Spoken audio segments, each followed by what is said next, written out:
Alap-alap Laut Kidul karya Hoping Hu bagian 3e. Dusun Gampingan menjadi geger. Rumah Harun penuh dengan para penduduk yang sama datang melayat. Jenazah Harun dan Ujang dibaringkan di atas sebuah dipan bambu, sedangkan Wursiem yang masih pingsan diangkat dan direbahkan ke atas pembaringan dalam kamarnya. Para wanita tetangga berusaha untuk menyadarkannya, akan tetapi Wursiem tetap pingsan. Guncangan perasaan itu terlalu hebat menggempurnya sehingga wanita itu pingsan berat. Lindu Aji akhirnya dapat menenteramkan hatinya kembali setelah dia duduk bersila di atas pasir pantai Laut Kidul bermandikan cahaya bulan. Keheningan suasana, kemurnian hawa itu melenyapkan gejolak hatinya, membuat hatinya yang tadinya bergelombang seperti diterpa badai, menjadi tenang kembali. Dia teringat akan ayah ibunya yang tentu akan merasa khawatir kalau dia tidak segera pulang. Selain itu, ada suatu perasaan tidak enak yang aneh, yang mendorongnya untuk segera pulang. Dia mulai menyesal atas sikapnya terhadap ayahnya tadi. Dia amat menghormati dan menyayang ayahnya, dan kini timbul perasaan iba terhadap orang yang dekat di hatinya itu. Ayahnya sudah cukup menderita. Istrinya diganggu orang sampai membunuh diri, kemudian karena membalas dendam, dia lalu menjadi buronan sampai bertahun-tahun. Dan kini, betapa hancur hatinya mendapat surat dari anak kandungnya sendiri yang mengancam akan membunuhnya. "Bapak!" Dia mengeluh. Ingin rasanya dia merangkul dan menghibur hati ayahnya tercinta. Karena ingin segera pulang dan bertemu ayah ibunya, Lindu Aji lalu mempergunakan kepandaiannya untuk berlari kembali ke Dusun Gampingan. Ketika dia memasuki Dusun Gampingan, dia terheran-heran melihat para penduduk banyak yang masih berada di luar rumah masing-masing, bahkan banyak yang bergerombol membicarakan sesuatu dengan asyiknya. Wajah mereka pun rata-rata tegang. Dan ketika melihat dia datang, mereka semua terdiam dan memandang dia dengan sinar mata aneh. "Hei, ada apakah? Apa yang terjadi? Sikap kalian begini aneh?" Tanyanya kepada beberapa orang pemuda yang juga memandangnya seperti mereka melihat setan. "Aji, jangan banyak tanya. Cepat pulanglah, cepat," kata seorang di antara mereka. Aji terbelalak. Sikap mereka sudah jelas. Pasti terjadi sesuatu di rumah orang tuanya. Maka, tanpa bertanya lagi dia pun berlari cepat menuju rumahnya. Jantungnya berdebar keras ketika dia melihat betapa di rumahnya dipasangi banyak lampu sehingga terang benderang dan banyak sekali orang berada di rumahnya. Orang-orang memenuhi rumah, bahkan meluber sampai ke pekarangan, seolah-olah seluruh penduduk Gampingan berkumpul semua di situ. Ketika Lindu Aji muncul, semua orang menengok dan memandang kepadanya. Wajah Aji menjadi pucat dan cepat dia menerobos masuk ke ruangan depan. Dan di situ, dia berhenti terbelalak memandang ke arah dua buah dipan bambu di mana rebah dua sosok tubuh yang terselimut kain, yang berarti bahwa dua sosok tubuh manusia itu telah mati. Jantungnya seperti meloncat menyumbat kerongkongannya, pandang matanya berkunang dan kekhawatiran yang amat sangat memenuhi hatinya. Dia lalu melompat ke depan, menyingkap bagian kepala kain penutup mayat itu dan melihat wajah sahabat ayahnya yang bertamu malam itu, wajah Ujang. Biarpun dia terkejut melihat sahabat ayahnya telah tewas, namun dia agak lega bahwa mayat itu bukan ayahnya atau ibunya. Dia lalu menghampiri sosok mayat kedua, dengan tangan gemetar dia membuka kain yang menutupi kepala mayat kedua. Wajah Lindu Aji seketika pucat sekali, matanya terbelalak, kedua tangan dikembangkan di depan dada, jari-jari tangannya menegang, mulutnya terbuka seolah mengeluarkan pekik yang tidak bersuara, lalu perlahan-lahan bibirnya bergerak, mengeluarkan kata-kata seperti berbisik meragu, tidak percaya apa yang dilihatnya sendiri. "Bapak, bapak, bapak kenapakah? Bapak, jawablah, bapak, kenapa?" Dia menyentuh pundak ayahnya, diguncangnya lembut seolah hendak membangunkan ayahnya dari tidur. Akan tetapi dia lalu melihat kepala yang retak-retak dan berlepotan darah itu. "Bapak akak." Dia menjerit, suara jeritnya melengking dan menggetarkan hati seluruh pelayat. "Tidak. Tidak."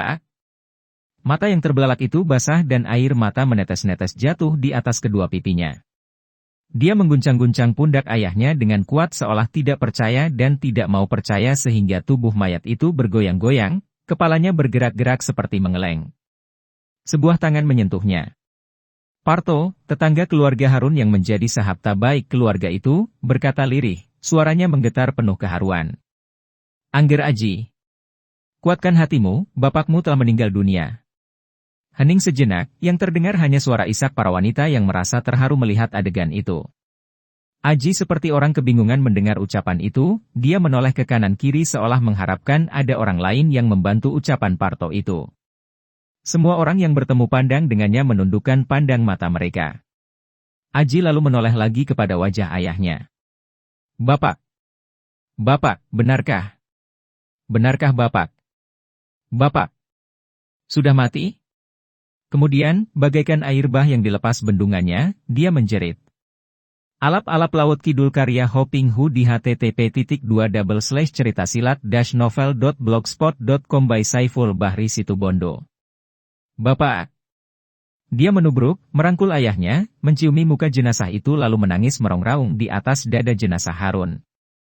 Istri Parto yang juga sudah seperti keluarga sendiri dengan Harun dan anak istrinya, merangkul Lindu Aji sambil sesenggukan. Aji! Nger kuatkan hatimu. Semua ini sudah kehendak Gusti. Kasihani bapakmu. Kasihani ibumu, Nger. Tiba-tiba Lindu Aji menghentikan tangisnya dan mengangkat kepalanya. Mukanya masih pucat sekali, air mata bercucuran seperti hujan, matanya penuh air mata dan kemerahan. Ibu. Mana ibu? Bagaimana ibuku? Ucapan Embok Parto tadi mengingatkan dia kepada ibunya sehingga sesaat dia melupakan kedukaannya yang terganti kekhawatiran akan keadaan ibunya. Ia berada dalam kamarnya, Aji. Kata Embok Parto. Mendengar ini, Aji lalu menguak semua orang agar minggir dan dia lalu melompat ke arah kamar ibunya. Ibu! Dia berteriak memanggil ketika memasuki kamar.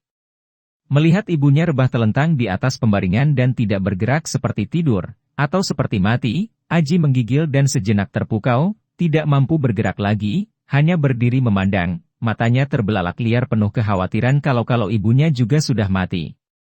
Akan tetapi, di bawah sinar lampu, dia melihat dada ibunya masih bergerak, ibunya masih bernapas, ibunya masih hidup. Dia segera menghampiri dan meraba leher dan dahi ibunya. Ibu! Panggilnya, mengguncang pelahan pundak ibunya. Akan tetapi ibunya tidak juga membuka mata, tidak juga bergerak.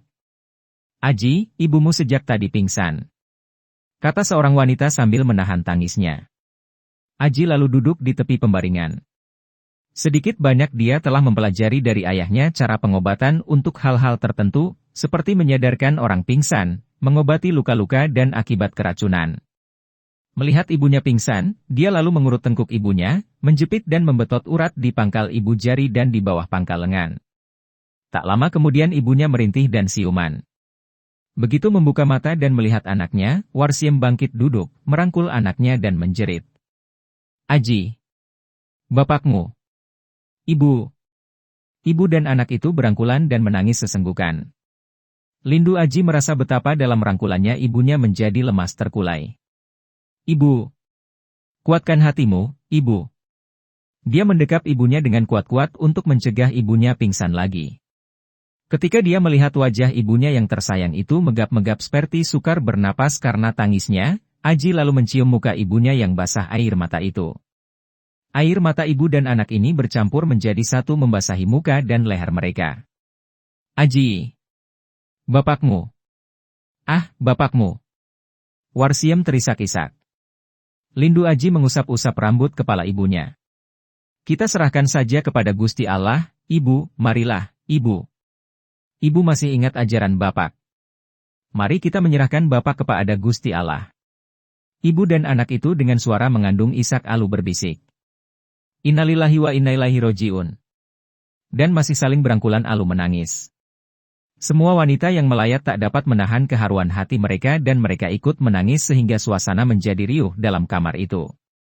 Para pelayat pria juga tampak terharu dan bersusah payah menahan air mata yang siap keluar dari pelupuk mata yang terasa panas.